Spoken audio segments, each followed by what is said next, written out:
Hello everyone, welcome back to my new blog. জুমা মোবারক। চলে আসলাম আজকে শুক্রবারের দিন সকালে ঘুম থেকে উঠে আমি যা করি, ঘুম থেকে উঠতে আমার একটু লেট হয়ে যায়। লেট হওয়ার পর প্রথমে আমি ধুয়ে নিলাম হাত। এটা ছোটোবেলায় আমার প্রাইমারি স্যার শিখাইছিল যে ঘুম থেকে উঠে প্রথমে হাত ধুবেন, তারপর ব্রাশ, তারপর হচ্ছে চোখে মুখে হাত দেওয়া উচিত। কারণ ঘুমের ভিতরে হাত কোথায় যায় না যায় সে এক টেনশন, সে এক চিন্তা। যাই হোক, মুখ টুক ধোয়ার পর ফেস ওয়াশ দিয়ে মুখ ধোয়া শেষ হয়ে গেছে। এবার টিস্যু দিয়ে মুখটা ক্লিন করে নেওয়ার পালা। মুখটা ক্লিন করে নিয়েছি। যেহেতু হচ্ছে আমি মুছে নেওয়ার পর, যেহেতু আমি কোনো ক্রিম মুখে ইউজ করি না, তাই হচ্ছে কোনো ক্রিম বা কোনো ময়েশ্চারাইজার কোনো কিছু ইউজ করি না।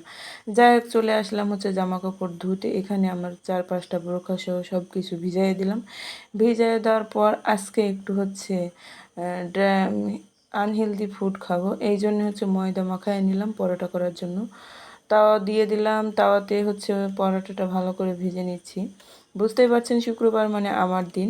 আর শুক্রবারের দিন মানে হচ্ছে আনহেলদি খাবার দাবার খাওয়া, যত সব ফাস্ট ফুড এটা সেটা খেতে ইচ্ছা করে। দেন হচ্ছে পরোটার সাথে ডিম ভাজি না হলে আমার হয়ই না। তো আমি ডিমের মরিচগুলো সমানভাবে ডিমের দিকে ছড়াই দিচ্ছি, যাতে হচ্ছে কোনো ডিমে কম বেশি না হয়, ঝালের পরিমাপটা ঠিক থাকে। যেহেতু আমি ঝাল খেতে পছন্দ করি। দেন হচ্ছে বসে পড়লাম 3 পিস পরোটা নিয়ে আর 1 পিস ডিম নিয়ে। ফার্স্ট টাইম পরোটা বানালাম, কিন্তু বিশ্বাস করেন গাইস, এত সুন্দর হয়েছে পরোটা, এত মুচমুচে, এত হচ্ছে নরম হয়েছে, যেটা আপনাদের বলে বোঝানো যাবে না।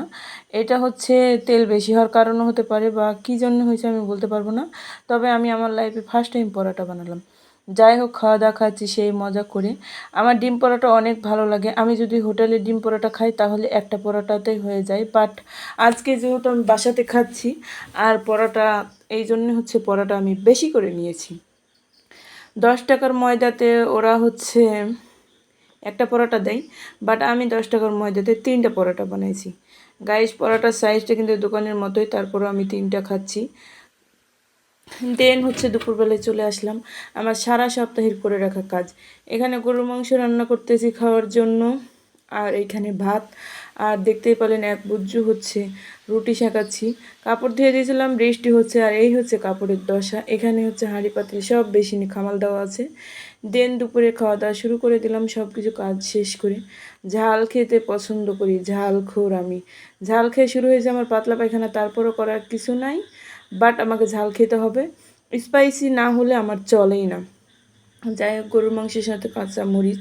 যদি শুক্রবার না হতো তাহলে পেঁয়াজ খাইতাম। শুক্রবারের দিন হচ্ছে পেঁয়াজ খাইলে মুখ গন্ধ করে, ফ্রেশটা আসে না, কাশে। এই কারণেই চলে যাচ্ছে আজকের মতো। খেতে খেতে ভালো থাকবেন।